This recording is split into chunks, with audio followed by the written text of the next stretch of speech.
Welcome to my life on paper. I am Brianna, and today I am participating in Mad About Mini paper pads, where we use paper pads that are less than 12 by 12, and then also series 14 of Christy's Beautiful Life in her 30 Days of Sketches. Today's sketch is by Ashley the Scrapping Nerd, and I'll have her information listed below.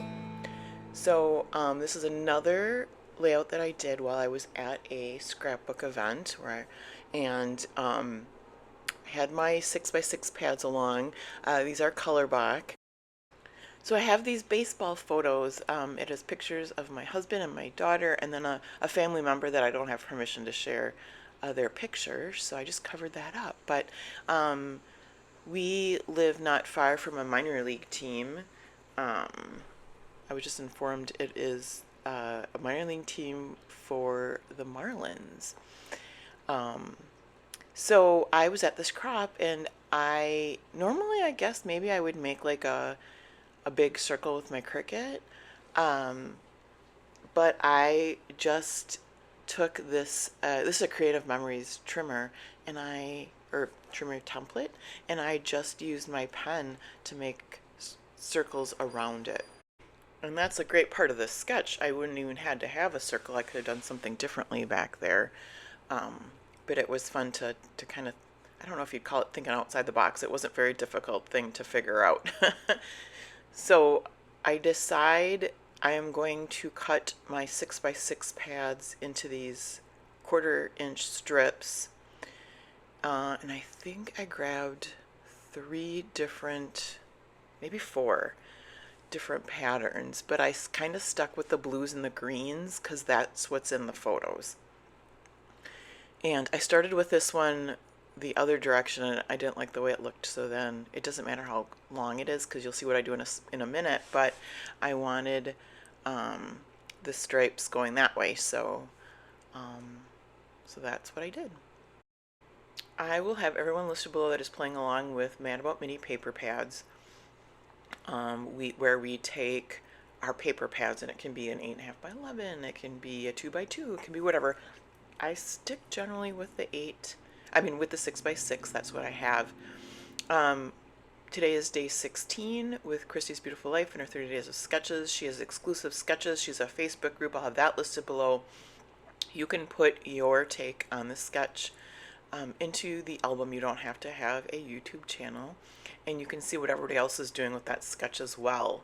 We are halfway through the month with these sketches, so I decided I needed one more pattern paper, so I went in and took this greeny color, and I'm cutting that into strips, and then in a moment you'll see how I do the element in the sketch on the left side, because I probably was thinking at first that I was just going to take each pattern paper and make it one long strip, and kind of make it look like it's just one long strip, even though it's only the less than 6x6 inches. But I decide, probably here by now, that I am going to kind of make a dotted line, if that makes sense. I'll stick one down, I'll leave a little gap, I'll stick another one down, so it's still a decorative line along the side, but then I don't have to worry about camouflaging the where they don't make one piece of paper, if that makes sense. So there you can see I used the second one. I did trim it a little bit because I don't want them to be, I don't want each one to match up exactly, so I don't want to go with 6-inch strips or however they ended up. So I'll make sure that they are not lining up. And then I'm using this Creative Memory ruler with the grids to be able to line them up, and that works pretty good. At one point, I don't know which one it is, if it's the 3rd row or 4th row, it gets a little bit off the way I line it up, but it doesn't have to be perfect. So in April, I will not be doing a sketch every day, since I've been doing them every day for the last 2 months, but I will be using the sketches from February and March that I kind of skipped. There's not a lot in from March. I did a couple Actually, I think it's a couple of the 2-page layouts at the beginning of the month. That was not on purpose, that I was just skipping 2-page layouts. Um, but I do have probably a handful of Februaries that I need to do, so that'll be fun. I'll catch up on those. I have all the pictures ready to go. I just have to scrapbook them. And I think Christy's next series is up in June. If don't hold me to that, but I think that's the next time she does 30 days, because she does it 3 times a year. I think usually March, June, and October. So here you can see, I think I've got one more row I'm going to do, just alternating these, making sure they don't line up. Yeah, and if you look at it closely, that one that I just put down isn't as close as the rest of them. Or maybe I make this one further apart so that it's not so obvious. So I like to ask a question in each video, although I don't always follow through with that. But today's my question is, what is your favorite color to scrapbook with? I have a hard time with that one, honestly. I don't know if I have a favorite color to scrapbook with. It's whatever's in the photos. I'm very much a color and theme scrapbooker, and if I hadn't had to, if it wasn't Mad About Mini paper pads, you would have seen a lot of baseball strips probably on this layout. That's no lie, actually. And I didn't use any baseball embellishments either, which is interesting. I didn't have my baseball stickers with me, but I probably could have used some other baseball embellishments. But anyway, so back to the color question.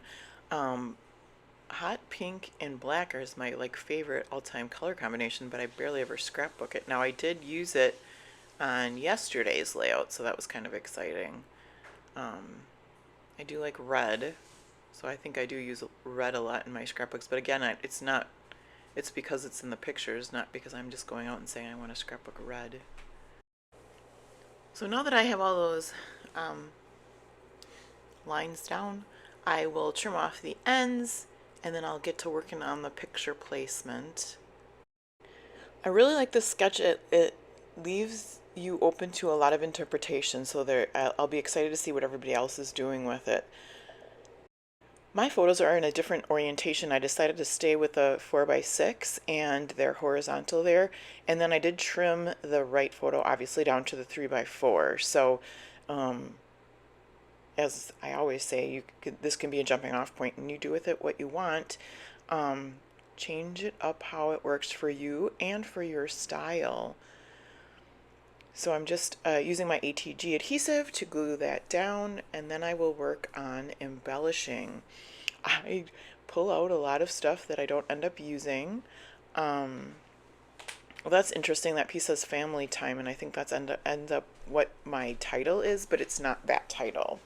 So I pull out a lot of items that might match, and then I find these hearts, which I made for, I think it was like Stamp It Like It's Hot series, and it was with a Vicky Bouton paste, and these were the hearts that didn't make the cut. Like, I stamped a whole bunch and they weren't as good as the other ones that I used, but I really liked it because I felt like it went with not only the colors of the layout, but also because it is family, the hearts work well. So I arranged the hearts into 2 different clusters, and then I also find some other stickers, and these little hearts are, I believe, Ellie's Studio that I like to use. Then, of course, once I get everything situated exactly where I want it, I will start to glue things down with my... Oh, I'm going to put some adhesive, foam adhesive tape on the back of the hearts to give them a little bit of height. And then I have this arrow that says awesome, and it's that same color as the heart, so I thought I would use that. And then I have these, and I say this every time, but I've really been enjoying these title stickers. I did get them from a Peachy Cheap. They give me the hardest time. You pull them off of the backing, and then you still have to, it sticks to the backing. So I've cut some of this out, but I do family time. I start next to the strips. I lay them out and then realize that time's not going to fit in there because of the hearts. However, I've got space on my photo. So look at this. I love taking like dead space in a photo and like filling it with something else. So there we go. And then I can put that heart arrow back down. And then we have family time. Awesome. So thank you so much for hanging out with me through the end of the video. I hope you have a fabulous day, and please come back and see me again soon.